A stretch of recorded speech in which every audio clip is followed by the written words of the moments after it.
ఒక అందమైన గ్రామంలో సత్యవంతుడు అనే యువకుడుండేవాడు. అతను తెలివైనవాడు, కాని ఎప్పుడూ ఒకే ఒక సందేహంతో బాధపడుతుండేవాడు. తన స్నేహితులతో, తల్లితో, గురువుతో తరచూ చర్చించుకునేవాడు. అతని మనసులోని ప్రశ్న ఇదే: ఎందుకు స్త్రీలు దేవుళ్లను భర్తలుగా ఊహిస్తారు, కాని పురుషులు దేవతలను భార్యగా ఊహించకూడదంటారు? ఈ ప్రశ్నకు ఎవ్వరూ సరైన సమాధానం చెప్పలేకపోయారు. ఒకరోజు సత్యవంతుడు అడవిలోకి వెళ్లి తపస్సు చేస్తున్న మహర్షిని కలుసుకున్నాడు. ఆయన పాదాలకు నమస్కరించి తన మనసులో ఉన్న సందేహాన్ని వినమ్రంగా అడిగాడు. మహర్షి చిరునవ్వుతో సాంత్వనగా సమాధానమిచ్చారు. బిడ్డా, భగవంతుణ్ణి స్త్రీలు భర్తగా ఊహించటమనేది శరణాగతి భావం. భర్తంటే రక్షకుడు, ఆదరించేవాడు, ఆధారం. అందుకే స్త్రీలు దేవుణ్ణి పతిగా ఊహిస్తారు.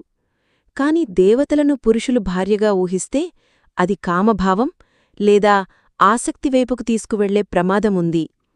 దేవతలు శక్తి స్వరూపిణులు, జగన్మాతలు. వారిని తల్లులుగా పూజించటం వల్లే గౌరవం పెరుగుతుంది. తల్లిని భార్యగా ఊహించటం సరికాదు.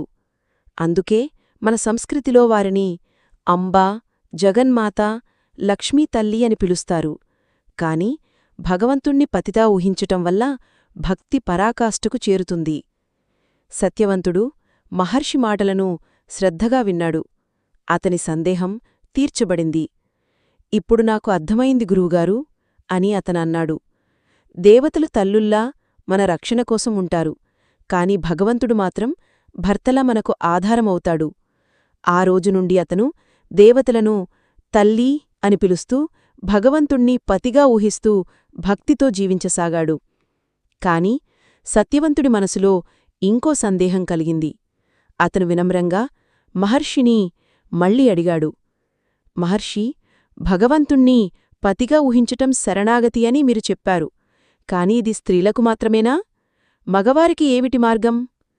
మహర్షి మధురమైన స్వరంతో జవాబిచ్చారు. బిడ్డా, భగవంతుణ్ణి ఎవరు ఎలా ఊహించాలో అది వారి భక్తి స్వభావం మీద ఆధారపడి ఉంటుంది. కొందరు ఆయనను తండ్రిగా చూస్తారు, కొందరు తల్లిగా భావిస్తారు, కొందరు స్నేహితుడిగా పూజిస్తారు, కొందరు గురువుగా అనుభవిస్తారు. స్త్రీలు ఆయనను భర్తగా ఊహిస్తారు. భక్తికి రూపాలు వేరైనా గమ్యం మాత్రం ఒకటే: భగవంతునితో ఏకత్వం పొందటం.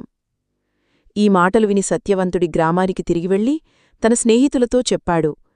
మనందరం దేవుణ్ణి ఒకే విధంగా పూజించాల్సిన అవసరం లేదు. ఎవరికి నచ్చిన భావం ద్వారా ఆయనను ఆరాధించవచ్చు. కాని దేవతలను మాత్రం తల్లులుగా గౌరవించాలి. ఎందుకంటే తల్లి రూపం పవిత్రమైనది. గ్రామంలో ఉన్న పిల్లలు, యువకులు ఈ మాటలు విని ఆశ్చర్యపోయారు. ఆ రోజు నుండి వారు ఎవరికీ వ్యంగ్యంగా మాట్లాడకుండా దేవతల పట్ల గౌరవభావంతో ఉండసాగారు. ఒకరోజు గ్రామానికి ఒక యాత్రికుడు వచ్చాడు.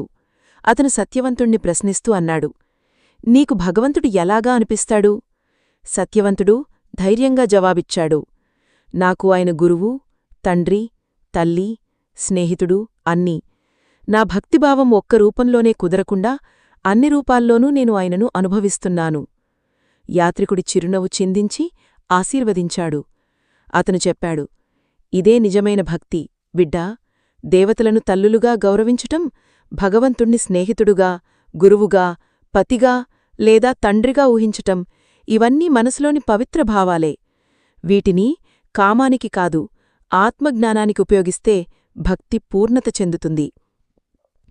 అలా సత్యవంతుడు తన జీవితమంతా ఈ జ్ఞానాన్ని ఆచరిస్తూ గడిపాడు.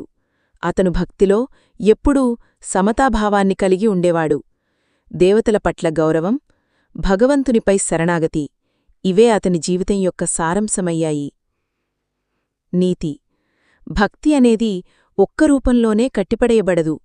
దేవుడు మనకు ఏ సంబంధంలోనైనా దగ్గర కావచ్చు, కాని దేవతలు ఎల్లప్పుడూ తల్లులుగా గౌరవించబడాలి. అదే సంస్కృతి, అదే ఆధ్యాత్మికత. Friends, please subscribe, like, share and comment మన ఛానల్.